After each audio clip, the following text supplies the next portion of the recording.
మన రక్షకుడును ప్రభు అయిన యేసుక్రీస్తు నామములో ప్రభు పేరిట మీ అందరికీ వందనాలు తెలియజేస్తా ఉన్నాను. దేవుని మహాకృపను బట్టి డైలీ మన్నా అనే కార్యక్రమాన్ని ప్రతి ఉదయం మీకు అందించడానికి పరిశుద్ధాత్మ దేవుడు నాకు ఇస్తున్న మంచి సమయాన్ని బట్టి ప్రభువుకి నేను స్తోత్రాలు తెలియజేస్తా ఉన్నాను. దేవుని వాక్యంలో నుండి కొన్ని విషయాలు మనం చెప్పుకుందాం. కీర్తనల గ్రంథము నుండి 20వ అధ్యాయము 4వ వచనాన్ని ఒకసారి జ్ఞాపకం చేసుకుందాం. నీ కోరికను సిద్ధింపజేసి నీ ఆలోచన యావత్తును సఫలపరుచునుగాక. దేవుడు తన పరిశుద్ధ వాక్యమును దీవించునుగాక. దేవుని బిడ్డలారా గమనించండి, దేవుని వాక్యం చెప్తా ఉంది కదా, నీ కోరికను సిద్ధింపజేస్తానంటున్నాడు దేవుడు. దేవుని బిడ్డలారా, దేవుని యందు భయభక్తులు కలిగేటువంటి మన జీవితాల్లో, క్రీస్తును అనుసరించి నడిచేటువంటి మన జీవితాల్లో, ప్రభు కొరకు బ్రతికేటువంటి మన జీవితాల్లో దేవుడు మనలను అనాథులుగా విడిచిపెట్టేటువంటి దేవుడు కాదు. మనలను విడిచిపెట్టేటువంటి దేవుడు ఎంత మాత్రము కానే కాదు. దేవుని బిడ్డలారా గమనించండి, దేవుని వాక్యం చెప్తుంది కదా, నీ కోరికను సిద్ధింపజేస్తానంటున్నాడు. ఈ లోకంలో, ఈ ప్రపంచంలో ప్రతి వ్యక్తి జీవితంలో ఏదో ఒక కోరిక కలిగి ఉంటారు. చిన్నపిల్లలకు ఉండేటువంటి కోరికలు చిన్నపిల్లలకు ఉంటాయి, యవనస్తులకు ఉండేటువంటి కోరికలు యవనస్తులకు ఉంటాయి, పెద్దవారికి ఉండేటువంటి కోరికలు పెద్దవాళ్ళకు ఉంటాయి. ఏ కోరిక అయినా కానీ అది దైవ సంబంధమైనదైతే దేవుడు ఖచ్చితంగా ఆ కోరికను సిద్ధింపజేస్తాడు. చదువుకునేటువంటి పిల్లలకు కొన్ని కోరికలు ఉంటాయి.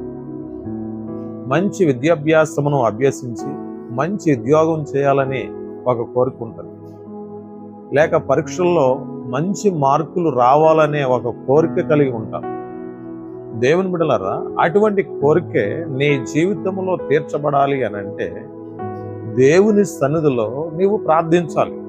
మనం ప్రార్థన చేస్తే తప్పనిసరిగా దేవుడు మన కోరికలను తీరుస్తాడు.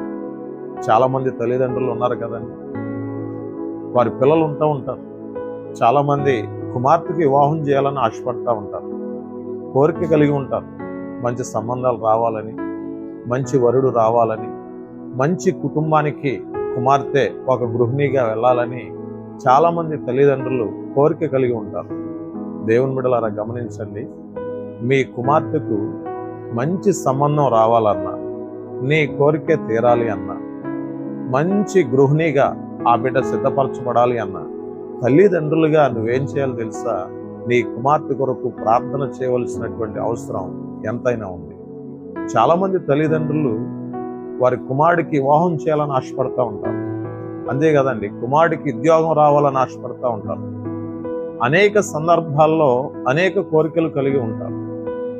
నీ కుమారుడి విషయంలోనైనా, నీ కుమార్తె విషయంలోనైనా నువ్వు ఏ కోరిక కలిగి ఉన్నప్పటికీ పరిశుద్ధాత్మ దేవుడు నిశ్చయముగా కార్యం చేస్తాడు. చాలామంది వ్యాపారం చేస్తూ ఉంటారు, వ్యాపారంలో అభివృద్ధి చెందాలని ఆశపడతా ఉంటారు. కొంతమంది నష్టపోతూ ఉంటారు, కొంతమంది కష్టపడుతూ ఉంటారు, కొంతమంది అనేక విధాలుగా నష్టం వచ్చినప్పుడు కృంగిపోతూ ఉంటారు, వేదన పడుతూ ఉంటారు, దిగులు చెందుతూ ఉంటారు.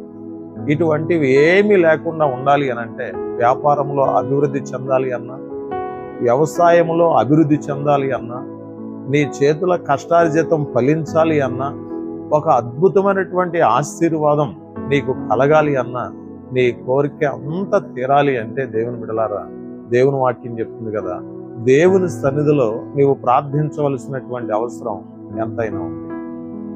నీ కోరికను సిద్ధింపజేస్తాడు ఆయన. అంతేకాదు, నీ ఆలోచన యావత్తును సఫలపరుస్తానని దేవుని వాక్యం చెప్తుంది. నీ కోరికలను ఆయన తీరుస్తాడు, నీ ఆలోచన తప్పనిసరిగా దేవుడు జరిగిస్తాడు. నీవు నేను మనము చేయవలసిన పనిని తెలుసా? దేవుని సన్నిధిలో విరిగి నలిగిన హృదయం కలిగి ప్రార్థన చేస్తే నీవు అద్భుతాన్ని పొందుకుంటావు. నీ కొరకు, నీ కుటుంబం కొరకు నేను ప్రార్థన చేయాలని ఆశపడుతున్నాను.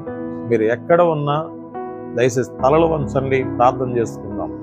మహాపరిశుద్ధుడైన తండ్రి, మీ పరిశుద్ధమైన, ఉన్నతమైన, శ్రేష్టమైన గణనామానికి స్తోత్రాలు. ఈ డైలీ మన్నా అనే కార్యక్రమాన్ని వీక్షిస్తున్న ప్రతి బిడ్డను, వారి కుటుంబాలను మీరు దర్శించండి, వారి అవసరతలు తీర్చండి, అద్భుతం, ఆశ్చర్యం, మహత్కార్యం జరిగించండి. ప్రతి వారి కోరికను తీర్చండి. ప్రతి వారి యొక్క ఆలోచన ప్రకారంగా అద్భుతం చేయమని ప్రార్థిస్తున్నాను. ఈ సేవకుని యొక్క ప్రార్థన అంగీకరించి బిడల జీవితాలు అద్భుతం చేయమని యేసు పరిశుద్ధ నామములో ప్రార్థన చేసి వేడుకొనుచున్నాం తండ్రి. Amen. God bless you all.